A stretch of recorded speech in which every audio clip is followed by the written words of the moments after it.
오늘 우리가 함께 볼 사순절 묵상 말씀은 요한복음 20장 30절부터 21장 9절 말씀입니다.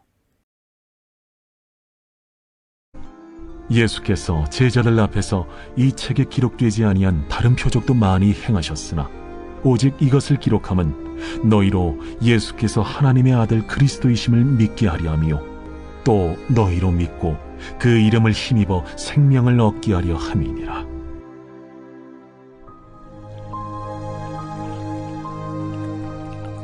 그 후에 예수께서 디베랴 호수에서 또 제자들에게 자기를 나타내셨으니 나타내신 일은 이러하니라.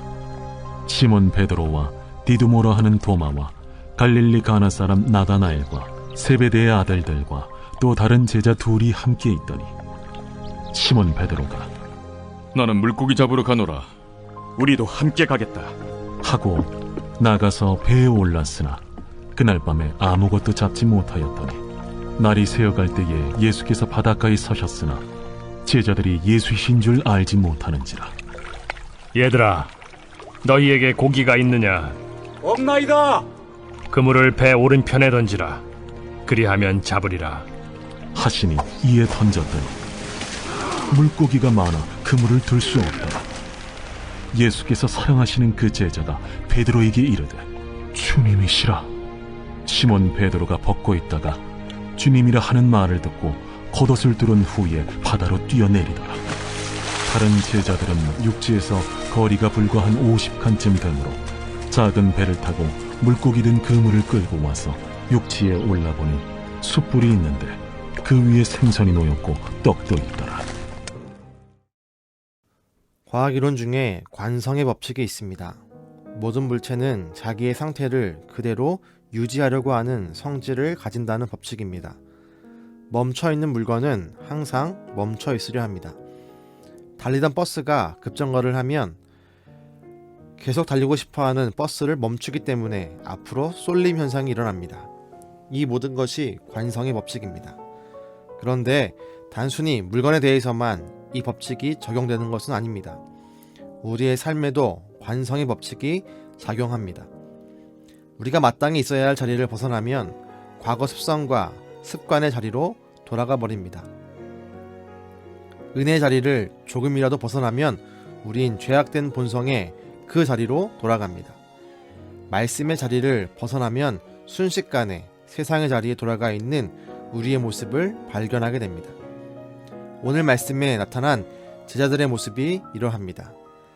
제자들은 부활하신 예수님을 만났습니다. 감격했습니다. 기뻐했습니다. 예수님은 이들에게 사명을 주셨습니다. 나도 너희를 보내노라. 20장 21절에 부활하신 예수님이 하신 말씀입니다. 하지만 무슨 이유에서인지 오늘 말씀의 제자들은 예수님이 보내신 자리가 아닌 예수님을 만나기 전의 자리에 있습니다. 베드로를 중심으로 디베랴 호수에서 물고기를 잡고 있습니다. 부활하신 예수님을 만나 세상으로 파송받았습니다. 하지만 그들에게는 무엇을 해야 할지 분명한 확신과 뚜렷한 사명감이 없었습니다. 그렇기에 그들은 예수님을 만나기 전의 자리로 돌아갑니다. 그리고 그들은 그곳에서 최선을 다합니다. 밤이 지나도록 고기를 잡았습니다. 그물에 물고기를 잡기 위해 밤이 맞도록 수고했습니다. 하지만 그들은 아무것도 손에 넣을 수 없었습니다. 기대감에 가득 찬 그물은 텅텅 비어 있었습니다. 그때 예수님이 처량하게 힘이 빠진 그들에게 오셔서 말씀합니다. 너희에게 고기가 있느냐? 그리고 배 오른편에 던지라 라고 말씀합니다. 그 결과 그물을 들 수 없을 정도의 물고기를 잡습니다. 그리고 베드로는 예수님을 알아보고 바다로 뛰어들어 약 30m를 헤엄쳐 예수님께 다가옵니다. 이 장면에서 우리가 얻는 위로가 있습니다. 우리는 예수님의 십자가 죽음과 부활을 믿습니다. 주님이 우리를 부르시고 주의 일을 직분에 맞게 감당케 하신 것도 믿습니다. 내가 주님을 위해 무언가를 해내야 하는 사람임을 알고 있습니다. 하지만 때론 신앙생활에서 제자리 걸음을 할 때가 있습니다.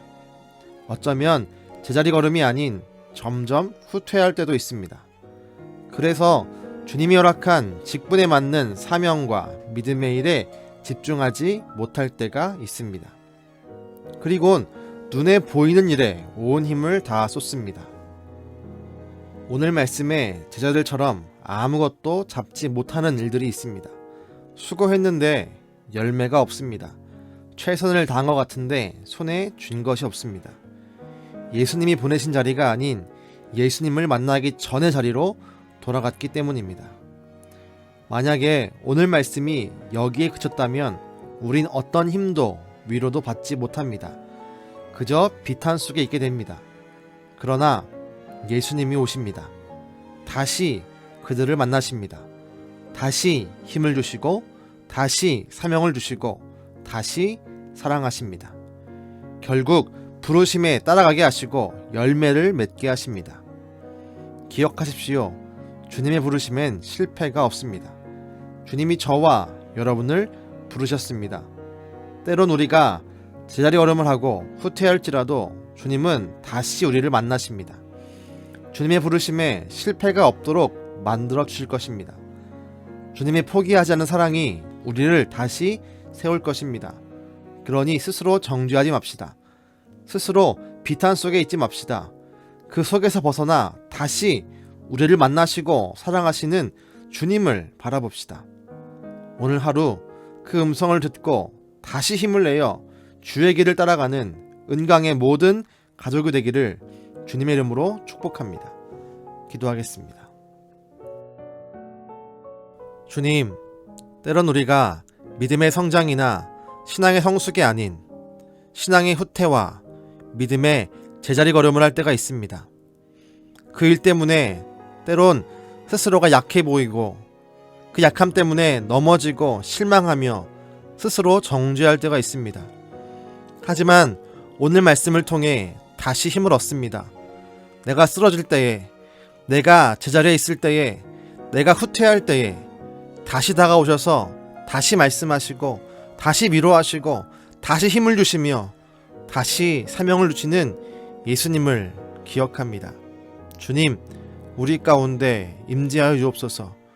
우리를 다시 부르시고 다시 주의 사랑 안에서 힘을 얻고 주의 일을 감당할 수 있도록 우리를 불러 주시옵소서. 오늘도 그 부르심 음성을 듣게 하시고 우리를 찾아오시는 예수님의 이름으로 기도드렸습니다. 아멘.